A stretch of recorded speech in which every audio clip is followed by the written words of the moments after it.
Another Rajnikant dialogue to Yes, Madhavan, go for it. Which is in favor of Vijay if this data is true, which is that funding a Kutama varum single varum. Pigs come in hordes, the lion comes alone. If this is true, then Vijay has turned out to be the lion that has come. No, but I have a problem with your dialogue. பதில் மகிழ்ச்சி 2026 ஆண்டு சட்டமன்ற தேர்தலில் யார் வெற்றி பெறப் போகின்றார் என்று எதிர்பார்த்து காத்திருக்கக்கூடிய சூழ்நிலையில் எக்ஸிட் போல் முடிவுகள் தற்போது வெளியாகி இருக்கின்றன. எக்ஸிட் போல் என்று சொல்லக்கூடியது அதாவது தேர்தலுக்கு பின்னர் வாக்காளர்களிடம் அணுகி நீங்கள் யாருக்கு வாக்களித்தீர்கள் என்று கேட்டு அதன்படி வெளியாகக்கூடிய தரவுகளின் அடிப்படையில் இந்த எக்ஸிட் போல் தரவுகள் வெளியாகப்படுகின்றன. அதன் அடிப்படையில் தற்போது இந்தியா டுடேயின் ஒரு முக்கியமான ஒரு கருத்து கணிப்பு வெளியாகி பேரதிர்ச்சியை ஏற்படுத்தி இருக்கின்றது. அதாவது பார்த்தீர்கள் என்று சொன்னால் வழமையாக தமிழகத்தை பொறுத்தவரை திமுக அதிமுக இடையில்தான் மிகப்பெரிய ஒரு போட்டி ஒன்று நிலவும். இது வழமையாக நடந்து வரக்கூடிய ஒரு சூழ்நிலைகள் தற்போது இந்தியா டுடே வெளியிட்டிருக்கின்ற கருத்து கணிப்பிலே தாவேக 120 இடங்களை கைப்பற்றும் என்ற செய்தி வெளியாகி இருக்கின்றது.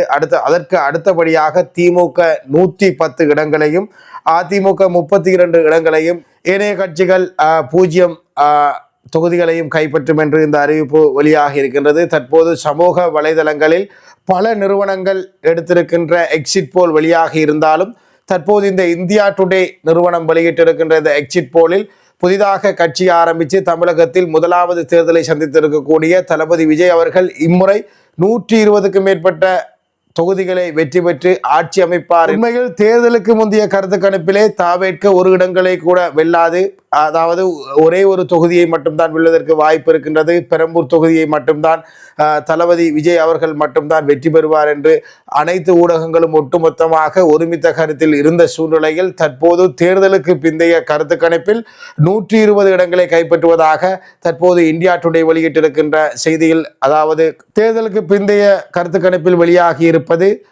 தளபதி ஆதரவாளர்களிடையே பெரிய ஆரவாரத்தையும் மகிழ்ச்சியையும் ஏற்படுத்தி இருக்கின்ற அதே நேரத்தில் ஏனைய நிறுவனங்களும் வெளியிட்டிருக்கின்றது. அதில் ஒரு சில நிறுவனங்கள் வெளியிட்ட கருத்து கணிப்பில் திமுக முந்துவதாகவும் ஒரு சில நிறுவனங்கள் வெளியிட்டிருக்கின்ற கருத்து கணிப்பில் அதிமுக முந்துவதாகவும் வெளியிட்டிருந்தாலும் அது ஒரு வியப்பை ஏற்படுத்தக்கூடிய ஒரு விடயமாக இல்லை. ஏனென்றால் வழமையாக இவர்களுக்குத்தான் இந்த ஊடகங்கள் ஆதரவு அளித்து கருத்துக்களை வெளியிடுவார்கள் என்பதை நாம் நீண்ட காலமாக பார்த்து வருகின்றோம். இருந்தாலும் தற்போது வெளியாகி இருக்கு, அதாவது அப்படி இருந்தாலும் கூட ஏனைய நிறுவனங்கள் நடத்தி இருக்கின்ற அந்த எக்ஸிட் போல் கருத்து கணிப்பில் கூட தாவேக 24 இடங்களில் கைப்பற்றும், தாவேக 21 இடங்களை கைப்பற்றும், தாவேக 15 இடங்களை கைப்பற்றும் என்று ஒரு இடங்களில் கூட டெபாசிட் பெற முடியாது என்று கூறிய அதே வாயால் தற்போது 16 இடங்களை கைப்பற்றுவார்கள், 20 இடங்களை கைப்பற்றுவார்கள், 25 இடங்களை கைப்பற்றுவார்கள் என்று அவர்களே அவர்களுடைய ஊடகங்களில் வெளியாகக்கூடிய ஒரு சூழ்நிலை உருவாகி இருக்கின்றது. எனவே நாம் இதனூடாக சொல்லக்கூடிய கருத்து உண்மையான கள நிலவரம் எப்படி இருக்கின்றது என்று சொன்னால் உண்மையில் தாவேக திமுக இடையேதான் போட்டி நிலவுகின்றது. தாவேக இவர்கள் கணித்ததை விட இந்த கணிப்புகளை விட கூடுதலான இடங்களை பெற்று ஆட்சி அமைக்க வாய்ப்பு இருக்கின்றது என்பதுதான் எம்முடைய கருத்தாகவும் இருக்கின்றது. இவ்வளவு காலம் பொறுத்து விட்டோம், இன்னும் சிறிது காலம்தான் இருக்கின்றது. மே 4ஆம் தேதி உண்மையான தமிழக முதலமைச்சர் யார் என்ற முடிவுகளோடு சந்திப்போம். தொடர்ந்தும் இணைந்திருங்கள். நன்றி.